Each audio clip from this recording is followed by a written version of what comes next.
Le plaisir est pour nous de vous informer encore ce matin. Mesdames et messieurs, bienvenue dans ces flashs d'informations sur la chaîne panafricaine Al-Aïn.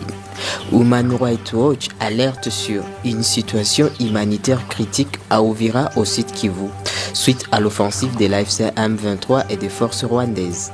Les combats ont entraîné le déplacement de 200 000 personnes, dont plus de 30 000 réfugiés ayant fui vers le Burundi où ils reçoivent peu d'aide. Les structures de santé locales sont débordées, tandis que l'accès à l'aide humanitaire se réduit. Le programme alimentaire mondial a suspendu son assistance dans la région, aggravant les conditions de vie des déplacés et des populations restantes. L'Alliance Fleuve Congo AFCM 23 a annoncé ce mardi son retrait unilatéral de la ville d'Uvira en République démocratique du Congo comme mesure de confiance pour soutenir le processus de paix de Doha. Ce retrait, demandé par la médiation des États-Unis, est conditionné par des garanties de sécurité, incluant la démilitarisation de la ville et la protection des civils.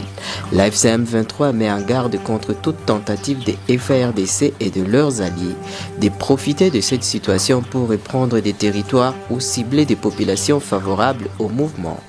De plus, elle s'oppose à l'utilisation des zones libérées par des groupes armés hostiles. L'audience civile pour déterminer les dommages et intérêts aux parties civiles dans l'affaire de l'ancien chef rebelle congolais Roger Lumbala est fixée au 30 juin 2026 selon la Cour d'assises de Paris.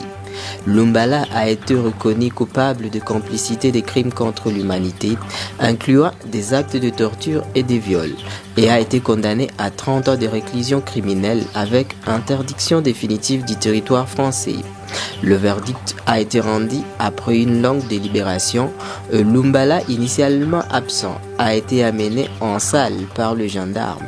Il a 10 jours pour faire appel et la motivation du jugement lui sera communiquée dans 3 jours. Emmanuel Ramazani Chadari, secrétaire permanent du PPRD, a été enlevé chez lui par des hommes en uniforme à 4 heures du matin. Le PPRD condamne cette action jugée dictatoriale et exige sa libération immédiate. Aristote Ngarime, secrétaire national et chargé de la communication et médias, a relayé cette information. Ainsi prend fin ces flash informations sur la chaîne panafricaine. Merci de l'avoir suivi.